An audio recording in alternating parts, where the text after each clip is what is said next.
दोस्तों आप लोग देख रहे हैं भोजपुरी हैंगआउट और भोजपुरी हैंगआउट में आप लोगों का बहुत बहुत स्वागत है। दोस्तों इन दिनों लगातार खेसारी लाल यादव का 300 हुआ हैदराबाद में, झारखंड में और कल रात नवादा बिहार में।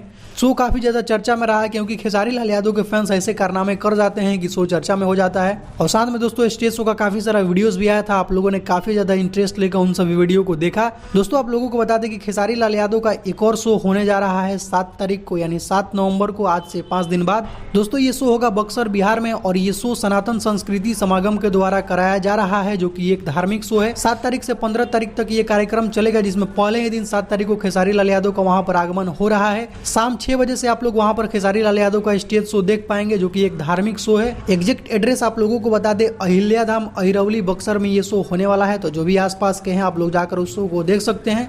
बाकी दोस्तों खेसारी लाल यादव का आज एक फिल्म रिलीज हुआ है यूट्यूब पर, फिल्म का नाम है शादी हो तो ऐसी। B4U भोजपुरी यूट्यूब चैनल पर वो फिल्म रिलीज हो चुका है, तो अभी तक आप नहीं देखे हैं तो जाकर देख सकते हैं। तो दोस्तों अभी का कुछ यही अपडेट है, तो इस वीडियो में सिर्फ इतना ही। वीडियो अगर आप लोगों को पसंद आया हो तो वीडियो को लाइक करें, चैनल पर आया तो चैनल को सब्सक्राइब करके बेल आइकन को प्रेस करके नोटिफिकेशन को ऑल कर लें। तो दोस्तों मिलते हैं एक नए वीडियो में। Thank you so much.